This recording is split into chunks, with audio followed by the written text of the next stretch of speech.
কিন্তু ক্ষেত্রে আমরা বিভিন্ন জায়গায় দেখতে পাচ্ছি ধর্ষণের শিকার হচ্ছে, বিভিন্ন জায়গায় ধর্ষণ দেখতে পাচ্ছি।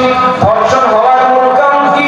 ধর্ষণ হওয়ার মূল কারণ হচ্ছে বর্তমান সমাজে আমরা আল্লাহ পাকের বিধান, আমরা আল্লাহ পাকের বিধান পর্দাকে ঠিক মতো মেনে চলতে পারতেছি না। যার কারণে পর্দার বিধান না মেনে চলার কারণে আমাদের সমাজে প্রকার ফেতনা তৈরি হয়ে যাচ্ছে।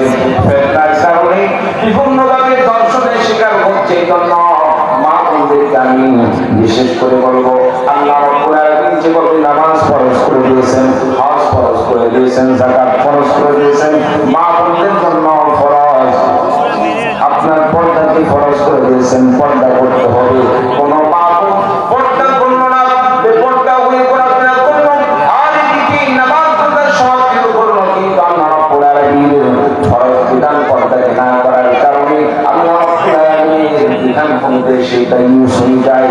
বেপর্দা হয়ে যাওয়ার কারণে আল্লাহ রাব্বুল আলামিনের কাছে তার নামাজ বোঝা কবুল হবে না। আল্লাহ রাব্বুল আলামিন তাকে গ্রেফতার করে জাহান্নামের আযাব দান করবেন। বলুন নাউযুবিল্লাহ।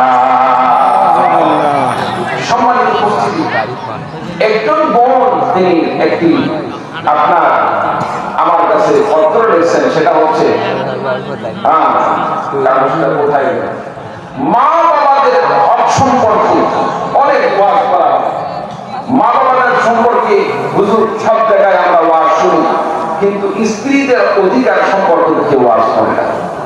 কথা কি খারাপ? কথা বলেন, কথা খারাপ? কথা খারাপ না। যে কথাটা বলছেন এটা আসলে যৌক্তিক বিষয়। কারণ বর্তমান সমাজে যেখানে আমরা ওয়াজে যাই, ওয়াজে গেলে সব জায়গা থেকে একটি কথা আসে, হুজুর একটু মা বাবার সম্পর্কে কথা বলবে। মা বাবার সম্পর্কে কথা বললে ছেলেপেলে কথা শুনবে।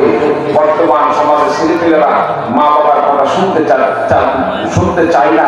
সম্মানিত উপস্থিতি, শুধু তাই নয়, অনেক জায়গায় শুধু স্বামীর অধিকার নিয়ে ওয়াজ করা হয়, কিন্তু স্ত্রীদের কি অধিকার আছে এই বিষয়ে অনেক ক্ষেত্রে আমরা বক্তাদের মুখ থেকে শুনতে পাই না। চিন্তা করুন, ঠিক কিনা?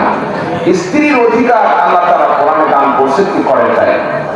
কথা বলেন, স্ত্রীর অধিকার আল্লাহ দান করছেন কি করেন না? অবশ্যই আল্লাহ তাআলা কোরআনে কারীমের মধ্যে স্ত্রীর অধিকার দান করছেন। রাসূলুল্লাহ সাল্লাল্লাহু আলাইহি ওয়াসাল্লামের যে সমস্ত স্ত্রী ছিল, আল্লাহ তাআলা এই সমস্ত নারীদেরকে, এই সমস্ত স্ত্রীদেরকে পৃথিবীতে যত নারী আসবে, যত মা বোন সংসার করবে, সকলের জন্য আল্লাহ পাক মডেল হিসাবে দান করেছেন। বলুন সুবহানাল্লাহ। সুবহানাল্লাহ। সম্মানিত উপস্থিতি, আজকে আসলে আমার ভাগ্যটাই